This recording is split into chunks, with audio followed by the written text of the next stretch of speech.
जय माँ काली। तो आज की जानकारी आपके लिए बहुत ही ज़्यादा महत्वपूर्ण है, क्योंकि आज के इस वीडियो में मैं आपको एक ऐसा भोग बताऊंगी जो आपको कभी भी माँ काली को नहीं देना है। क्योंकि अगर आप माँ काली को ये भोग दे देते हैं, अगर आप जाने अनजाने में भी ये माँ को भोग दे देते हैं, तो आपको इसका बहुत ही ज़्यादा भारी नुकसान उठाना पड़ सकता है और ये आपके लिए बहुत ही ज़्यादा खतरनाक भी हो सकता है। तो अगर आप भी इस भोग के बारे में जानना चाहते हैं तो उसके लिए आप वीडियो को एंड तक ज़रूर देखें और बिना स्किप किए। और इसके साथ ही अगर आप हमारे चैनल पर नए हैं और हमारी वीडियो को पहली बार देख रहे हैं तो हमारे चैनल को सब्सक्राइब करना बिल्कुल भी ना भूलें और इसके साथ ही नोटिफिकेशन बेल को प्रेस करके ऑल पर भी ज़रूर क्लिक करें ताकि इस प्रकार की जानकारियाँ सबसे पहले आप तक पहुँचे। तो चलिए वीडियो को शुरू करते हैं।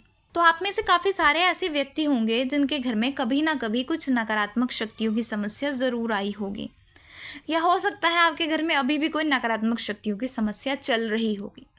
तो ऐसे में आप किसी दरबार में चले जाते हैं या किसी चौकी में चले जाते हैं या अपने घर में किसी भगत या साधक को बुला लेते हैं, और अगर वो भगत या साधक माँ काली का भक्त है या माँ काली का साधक है, तो ऐसे में आप पूजा पाठ के बारे में आप कुछ नहीं जानते, आपको कुछ नहीं पता, और वो व्यक्ति अगर आपसे माँ काली को बलि देने के लिए कहता है और माँ काली को बलि शमशान में देने के लिए कहता है, तो आप कभी भी माँ को ये बलि ना दें। चाहे कोई व्यक्ति आपको कितना भी फोर्स करे बलि देने के लिए, अगर आपसे वो कहता है कि आपके घर में नकारात्मक शक्तियां हैं, आपके घर में भूत प्रेत जिन मशान हैं और इनको हटाने के लिए आपको माँ काली को शमशान में बलि देनी होगी, तो कभी भी ऐसी बातों पे भरोसा ना करें। क्योंकि अगर आप पूजा पाठ के बारे में नहीं जानते, आपको नहीं पता इन शक्तियों के बारे में कि किस तरीके से कार्य करती है, क्या इनको भोग दिया जाता है, क्या इनका कैसा प्रोसीजर होता है, तो कभी भी आप ऐसे व्यक्तियों की बातों में ना आए। क्योंकि आप नहीं जानते कि वो व्यक्ति माँ काली को ये बलि दिलवा रहा है या किस शक्ति को भोग दिला रहा है। आप तो केवल यही जानते हैं या आपको तो केवल यही बताया जा रहा है कि माँ काली को ये बलि देनी है और शमशान में बलि देनी है। तो ऐसा तो नहीं है माँ काली ही केवल शमशान में वास करती है, शमशान में नकारात्मक शक्तियाँ भी होती हैं। ऐसा भी हो सकता है कि आपके घर में नकारात्मक शक्ति है और वो व्यक्ति उस नकारात्मक शक्ति को ही वो बलि शमशान में दिला रहा है। क्योंकि वास्तव में ऐसा होता है कि जो कई भगत या साधक होते हैं जो आपको पूरी बात नहीं बताते। मान लीजिए आपके घर में नकारात्मक शक्ति है, तो वो व्यक्ति कभी भी ये नहीं बताते कि वो भोग किसको दिला रहे हैं। वो आपसे ये कह देते हैं कि ये भोग माँ काली को जा रहा है या ये बलि माँ काली को जा रही है, माँ काली इस नकारात्मक शक्ति को हटाएगी। ऐसा नहीं होता। हो सकता है वो व्यक्ति उस नकारात्मक शक्ति को ही वो बलि दिला रहा हो कि तुम थोड़े समय के लिए शांत हो जाओ, क्योंकि होता है ऐसा जब नकारात्मक शक्ति नहीं हटती या वो बहुत ज़्यादा पुरानी हो जाती है तो भगत या साधक के लिए उनको हटाना बहुत ज़्यादा मुश्किल हो जाता है। तो ऐसे में वो नकारात्मक शक्तियों को ही भेंट बलि देकर मनाने का प्रयास करते हैं। फिर वो नकारात्मक शक्ति जो होती है वो बलि लेकर थोड़े समय के लिए शांत बैठ जाती है और कुछ समय के बाद वो नकारात्मक शक्ति फिर से आपको परेशान करना शुरू कर देती है। और आप ऐसे में सोचते हैं कि हमारे घर में ये बार बार नकारात्मक शक्तियों की समस्या क्यों हो रही है, हमने तो उस भगत या साधक के माध्यम से इस कार्य को भी करवाया था, उस व्यक्ति ने जिस जिस प्रकार से हमसे बलि देने को कहा या जो भी कार्य करने के लिए कहा हमने वो किया, लेकिन फिर भी हमारे घर में ये दोबारा से समस्या क्यों आ रही है। तो इसके पीछे का यही कारण होता है, क्योंकि कोई भी व्यक्ति आपसे ये नहीं कहेगा कि मैं इस नकारात्मक शक्ति को भोग दिला रहा हूँ या मैं इस नकारात्मक शक्ति को बलि दिला रहा हूँ। तो आप कभी भी इस प्रकार की बातों में ना आए।